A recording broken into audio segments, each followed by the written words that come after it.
सर्वकोटि समप्रभ निर्विघ्नं गुरुदेव में सर्वकार्येषु सर्वदा। ओम नमः पार्वती पति हर हर महादेव। केम छो बधा मजामां?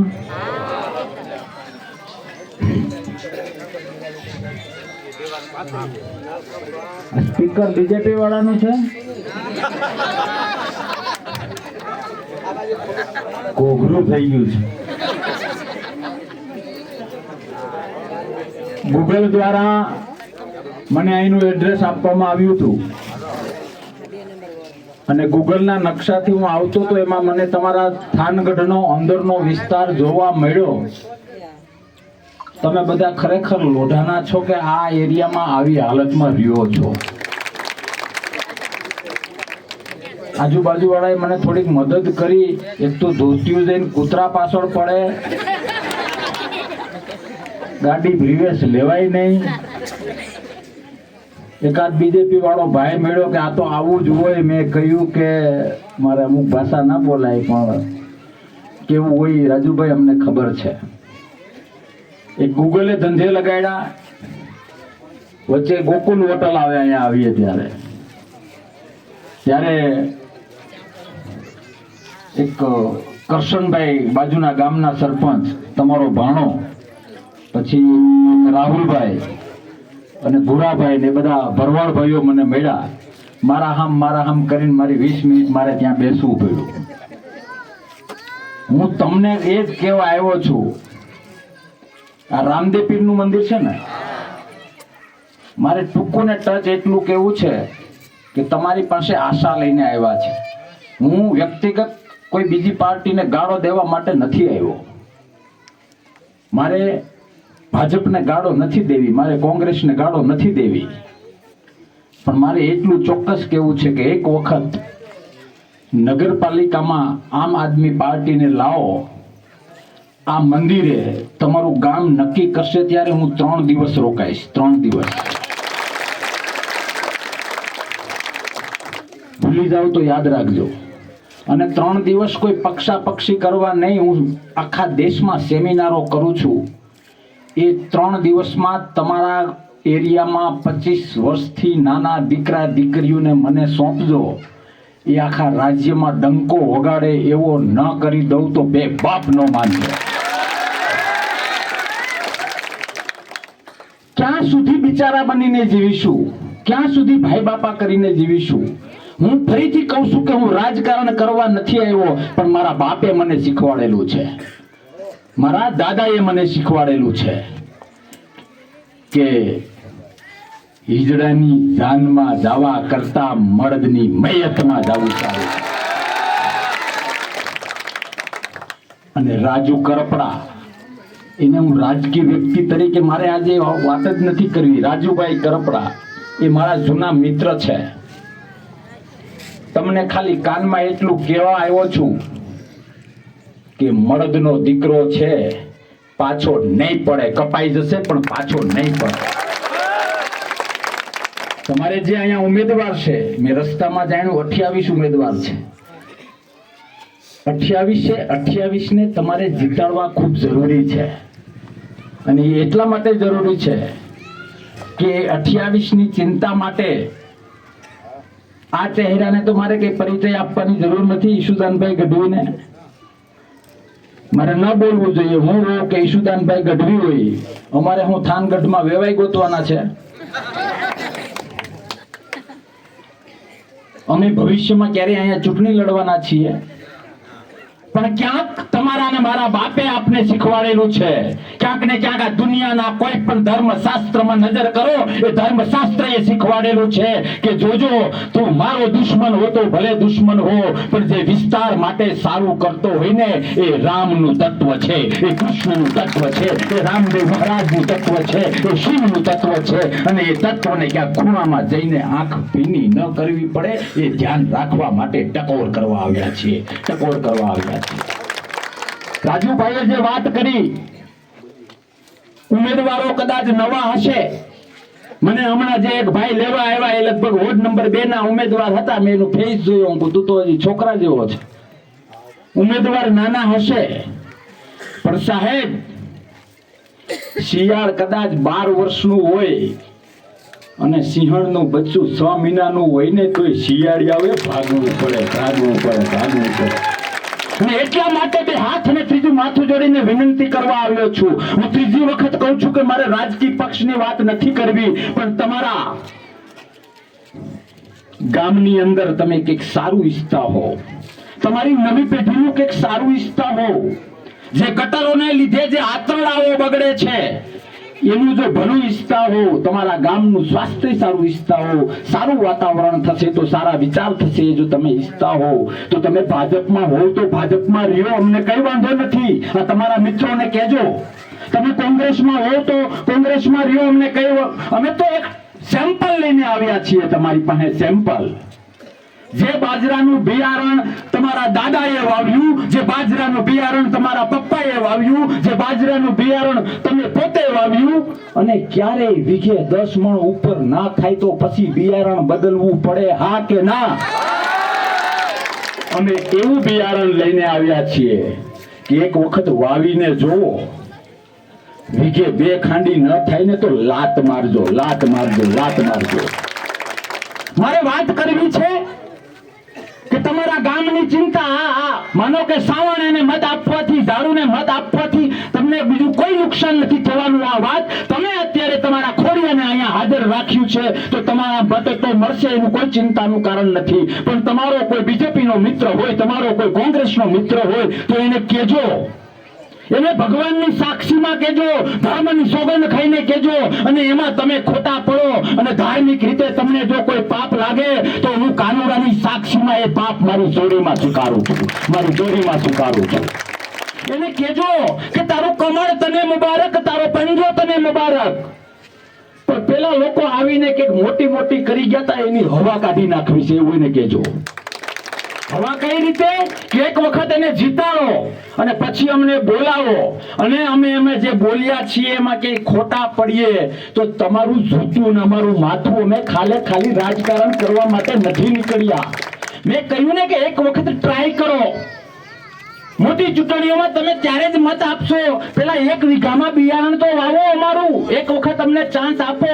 તમને એમ લાગે કે નહીં આજ સુધી જય હિન્દ પછી જે તમારા ગામમાં નથી થયું એવા કામ થાય છે, તાકાતવાળા કામ થાય છે, ઉદાહરણરૂપ કામ થાય છે, તો પછી મોટી ચૂંટણીમાં અમે તમારો કાઠલો પકડીને મત માંગી શકશું ને કે અમે કયું એ કર્યું છે, હવે અમને મત આપો. ભવિષ્યમાં તમારે અમને મત આપવા કે નહીં, અને કેટલા પાણીમાં છીએ, આમ આદમી પાર્ટી કેટલા પાણીમાં છે એ જાણવું હોય તો નાની ચૂંટણીમાં અમને એક વખત મત આપીને અખતરો કરો, બાકી ભગાડી દેજો. અને આ તો થાનગઢમાં હું બેઠો છું, તમને જમાડતાય આવડે છે ને તમને ભગાડતાય આવડે છે. મને ખબર છે તમારા ભૂતકાળની, મને ખબર છે. અમે એ માટે તૈયાર છીએ, પણ અમે છાતી ઠોકીને એટલા માટે કહીએ છીએ કે અમને જો તમે અમને એક વખત ચાન્સ આપશો તો તમારા માટે અમને કપાઈ જતા પણ આવડે છે અને તમારા માટે અમને કાપી નાખતા પણ આવડે છે. ક્યાં સુધી અન્યાય સહન કરશો? મેં social media through, media, print અને ઇલેક્ટ્રોનિક મીડિયા અને મારા નજીકના મિત્રોથી જાણ્યું છે કે ક્યાંક ને ક્યાંક તમારા વિસ્તારની અંદર અસામાજિકતા કોઈ હદબારી છે. ગુજરાતના તાકાતવાળા અસામાજિક વિસ્તારોને જો પકડવા હોય, ગુંડાગીર્દીના વિસ્તારોને પકડવા હોય તો કદાચ આ એરિયા આવે છે. શા માટે આવે છે? તમે કોના બાપને માર્યો, તમે કોનું લૂંટી લીધું, એમ છતાંય ક્યાંક ને ક્યાંક અસામાજિકતા છે. એ અસામાજિકતાને દૂર કરવી હોય તો એક વખત તમારે અમને મત આપવા ફરજિયાત છે. આજના જમાનામાં ભાઈ રાજુભાઈ બોલે, ભાઈ ઈશુદાનભાઈ બોલે કે હું બોલું, બધું રેકોર્ડ થતું હોય છે. રેકોર્ડિંગ સાચવી રાખજો. ભવિષ્યમાં જો અમે કહીએ ન થાય તો અમને તમારા ગામમાં ઘૂસવા ન દેતા. અમે અપમાન સહન કરવા માટે તૈયાર છીએ. જે સરકારોએ, જે પાર્ટીઓએ ધર્મના નામે, પ્રાંતના નામે, જ્ઞાતિઓના નામે તમને ને મને અલગ કર્યા છે, એ લોકોમાંથી બચવું હોય, એ લોકોના ચકેડામાંથી બચવું હોય તો તમારો ને મારો એક ધર્મ છે, એક અખતરો છે કે એક વખત કોણ ઉમેદવાર છે નથી જોવું. હું તમને બધા ઉમેદવારોને બોલાવીને રામદેવ પીરની સાક્ષીમાં પ્રતિજ્ઞા લેવડાવીશ, થી પછી હું માઇક મૂકીશ. કારણ કે ચૂંટણી આવે ને, ચૂંટણી એટલે આમાં ઘણા ભીડમાળા બેઠા છે, એવું મનમાં વિચારતા છે કે મારા બેટા ચૂંટણી આવે એટલે ઊંધેડા દરમાંથી નીકળે એમ બધું નેતું ધોયડું આવે. હા કે ના? અમે એ નથી. અમે કદાચ દરમાંથી નીકળીએ ને તોય કાળોતરાના ઝેર મટાડવા માટે નીકળીએ છીએ, મટાડવા માટે નીકળીએ છીએ. નક્કી તમારે કરવાનું છે. ભાઈ રાજુભાઈએ વાત કરી, ભજીયાની વાત કરી, રૂપિયાની વાત કરી. હું તો તમને ખુલ્લમ ખુલ્લા કહું છું, ભજીયા આવે તો રોજ ખાતા હો એનાથી ડબલ ખાજો, અમને કઈ વાંધો નથી. 5-10 હજાર 25 હજારના તમને પડીકા આપે તો કહેજો કે ભાઈ 50,000 કરી દે ને, લઈ લેજો. અને કદાચ અંદરથી દુઃખ થાય તો મને દાન કરી દેજો, બાકી વાપરજો ને મજા કરજો. મને મારા ગુરુએ શીખવાડેલું છે કે જેટલા લોકોના પેટમાં પાપ હોય ને, લોકશાહીમાં એ ચૂંટણીમાં તો ઘર ભેગા થઈ જવા જોઈએ, પણ આર્થિક રીતે કડકી ના થઈ જવા જોઈએ, કડકી ના થઈ જવા જોઈએ. અમે કોઈ તમને જે આપે, કારણ કે તમને રૂપારા જોઈને તો નથી આપતા, લાલચ માટે આપે છે, લઈ લો, લઈ લો. અને સત્યના અવાજ માટે, ધર્મ માટે ક્યાંક ને ક્યાંક અડધા દિવસે પણ સૂર્યને અથમવો પડે તો આથમવો પડે. એ આપણા બાપ કૃષ્ણએ કર્યું છે, તો આપણે તો ધર્મ માટે કરી શકીએ, કરી શકીએ. એ ક્યાંક ને ક્યાંક અસત્ય દેખાતી વાત પણ વિસ્તારના હિત માટે, રાષ્ટ્રના હિત માટે એ કરવું ખૂબ જરૂરી છે. એટલે તમને બે હાથ અને ત્રીજું માથું જોડીને વિનંતી કરું છું કે તમારા ગામને જો તમારે સ્વચ્છ કરવું હોય, તમારા ગામને તમારે જે રાજુભાઈએ વાત કરી એ રીતનું સ્માર્ટ સિટી જેવું કરવું હોય, તમારા ગામને ધર્મ, સત્ય, સંવેદના અને ચેતનાથી ભરપૂર કરવું હોય તો એક પ્રયત્ન કરો. અમે નથી કહેતા કે અમે આ છીએ, અમે તે છીએ. આપણે બેઠા હોય ને ઘરે, એકલા બેઠા હોય ત્યારે આપણે એવું કઈ કે રાજકારણીયા એકેય માણાના પેટના હોય જ નહીં, આવી વાત કરતા હોય. હા કે ના? અમે નથી કહેતા કે અમે હાવ દૂધે ધોયેલા છીએ, તમારે બધાને નહીં સાંભળવાનું. પણ એટલું તો રામાપીરની સાક્ષીમાં ધર્મની સોગંદ ખાઈને કહું છું કે ઓલા બે કરતા તો અમે સારા જ છીએ, સારા જ છીએ અને સારા જ છીએ. અમે નથી દાવો કરતા કે દૂધે ધોયેલા છે. એટલે તમને કોઈ ચાની રકાબી આપે એટલે તમારી ઘડિયાળ માંગી લે, તમારી ઘડિયાળ આપો એટલે તમારો હાથ માંગી લે, તમારો હાથ આપો એટલે તમારું હાથ માંગી લે, તમારું હાથ માંગો એટલે આખું તમારું શરીર માંગી લે. આવો સ્વાર્થી માણસ તમારે ત્યાં મહેમાન થઈને આવે તો એને કેવું પડે કે નહીં હાલતી નો થા, આંગણા ધર્મ નથી નિભાવવો તો નીકળ. હા કે ના? સાહેબ, અત્યાર સુધી તમે ઘડિયાળ આપી દીધી, તમે હાથ આપી દીધો, પેઢી દર પેઢી 25-30 વર્ષ સુધી, 30 વર્ષથી તમે બધું આપી દીધું. હવે તો અમારા જેવા સીધા સાદા મહેમાનને કઈ નથી માંગતા, ખાલી ચાની રકબી અને એક મત માંગે છે. હવે તો પાછા વળો યાર, થોડાક તો માણા થાવ, થોડાક તો માણા થાવ. હા કે ના? એટલા માટે કહીએ છીએ કે અમે ખાલી રાજનીતિ કે રાજકારણ કે ચૂંટણી આવી છે એટલે મોટા મોટા ભાષણો કરવા માટે નથી આવ્યા.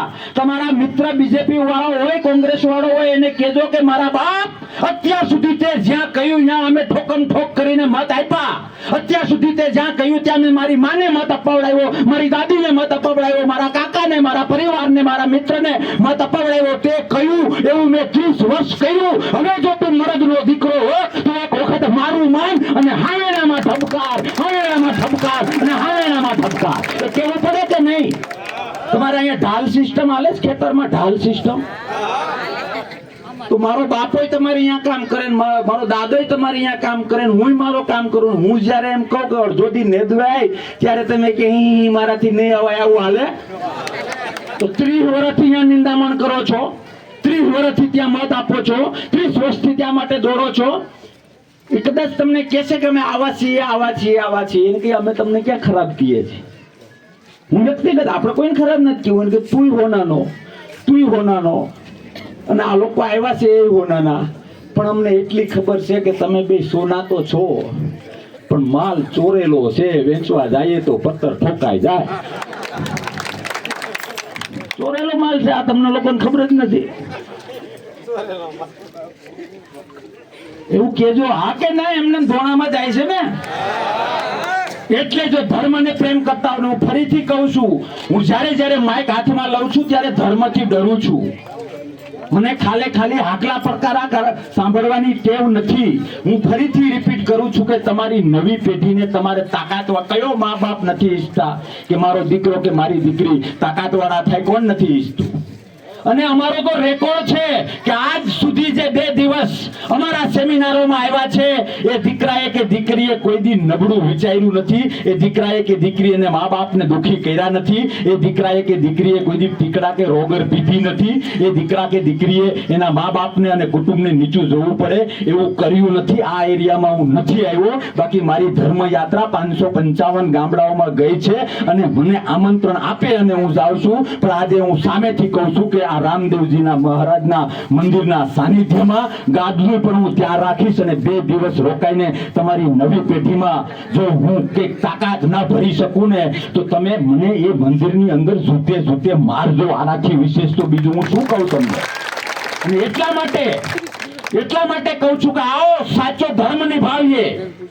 ગુંડાઓને કહીએ, અરે કોઈ લુખું હોય ને તો એને કહેજો કે ઓલા બાપુ આવ્યા હતા, એ કહેતા હતા આ દુનિયામાં સૌથી સરળ કામ જો કોઈ હોય ને, સૌથી સરળ કામ તો સાહેબ એ ગુંડાગીરી અને અસામાજિકતા છે. આપણે કહીએ ને આનો નાથ મોરડો કાઢ નાખો, આપણે એવી વાત કરીએ છીએ ને. ધર્મ ઉપર સમાજમાં રહેવા માટે, પોતાના વિસ્તારમાં સારું નામ કમાવા માટે જો કઈ હોય ને તો એ સાત્વિકતા છે અને સારી રીતે રહેવું. અને લોકો જ્યારે તમને એમ કહે ને કે આ માણસ સારો છે, ત્યારે સાહેબ મા બાપની આયુષ્ય 10 વર્ષ વધી જતું હોય છે, 10 વર્ષ વધી જતું હોય છે.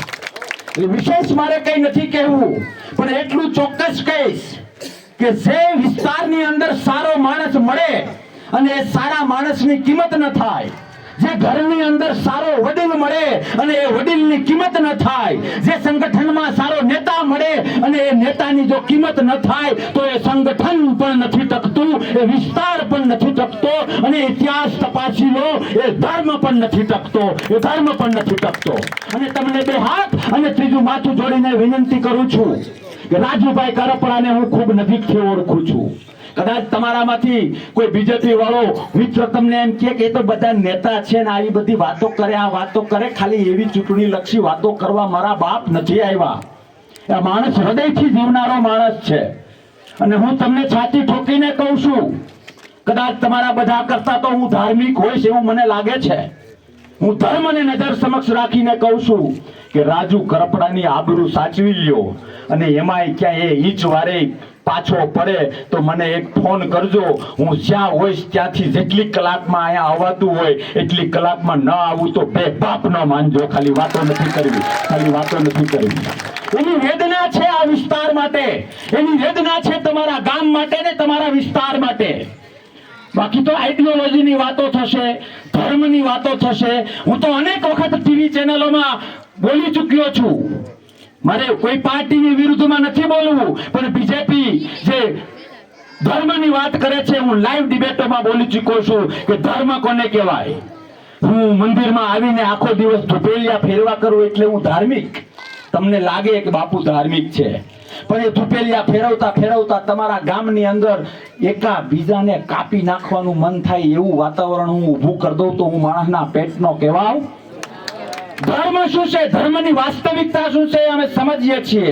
એટલે મેં તો અનેક વખત ચેલેન્જ આપેલી છે કે ધર્મની વાસ્તવિકતા સમજાવવાની તાકાત તમારામાં હોય તો તમે કયો એ સમય, તમે કયો એ સ્થળ, તમે કયો એ ચેનલ આવો, તમારા જ્ઞાનીઓને સામે બેસાડો, દેશની રાષ્ટ્રીય ચેનલ ઉપર વાત કરીએ કે ધર્મ શું કહેવાય એ તમે સમજાવો, પછી દેશને અને વિસ્તારને ધર્મ શું કહેવાય એ હું સમજાવું. અને એમાં મતદાન કરો પૂરા દેશમાં. એમાં જો હું એક મત પણ પાછળ રહું તો જીવતા સમાધિ લેવા માટે તૈયાર છું, જીવતા સમાધિ લેવા માટે તૈયાર છું.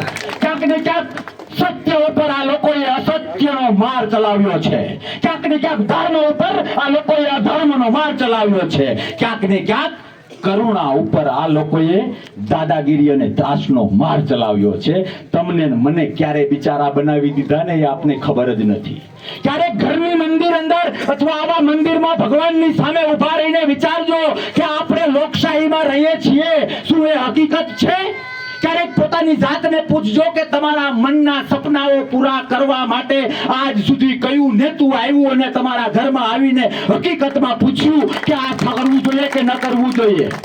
અત્યાર સુધી ગુલામો બનાવ્યા છે આપને.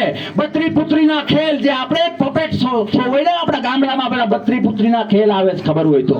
તમને મને પૂતળા સમજીને નચાવ્યા છે અને એ નચાવનારને ઘર ભેગા કરવાનો ટાઈમ થઈ ગયો છે. એટલા માટે અમે દૂર દૂરથી આવીને તમારી સામે વેદના ઠાલવીએ છીએ. કેવું હોય તો સવાર સુધી કહી શકાય, પણ જો અમે તો પારકા છીએ તમારા ગામ માટે. પહેલી વખત હું આવ્યો, પણ એ પારકાપણું દૂર કરવું હોય, ગામ શું છે, યુનિટી શું છે, ધર્મ શું છે, નેતાની ફરજ શું છે, નેતા કેવો હોવો જોઈએ. મારે બહેનો બેઠી એટલે મર્યાદામાં બોલવું જ. બાકી આજ સુધી દેશના 27 રાજ્યોમાં મેં કામ કરેલું છે અને એના આધારે નિચોડ કાઢ્યો છે કે નેતું મારે ન બોલવું જોઈએ, પણ આજ સુધી નેતાઓ પક્તાઈમાંથી બહાર જ નથી આવ્યા. એ લોકોને સાચો અરીસો બતાવવો હોય, એ લોકોને બતાવીને તમારે શીખવું હોય કે નેતૃત્વ કોને કહેવાય, નેતા કોને કહેવાય, સાચો આપણો ચિંતા કરનારો કોણ છે. તો એક વખત અખતરો કરો. અને હું ફરીથી રિપીટ કરું છું કે અમે દૂધે ધોયેલા છીએ એવું નથી કહેતા, પણ ઓલા બે જે છે આપણે ક્યાંક માગું નાખીએ તો 3-4 જગ્યાએ નક્કી કરીએ ને કે કોણ કેટલું કમાય છે, કોણ કેટલું રૂપારું છે, કોની માર્કેટમાં વેલ્યુ સારી છે, કોની કેટલી જમીન છે, આવું બધું જોઈએ ને. અમારી પાસે બીજું છે કે નહીં અમને ખબર નથી, પણ ડંકાની ચોટ ઉપર અમારી આબરૂને દાગ નથી લાગેલો.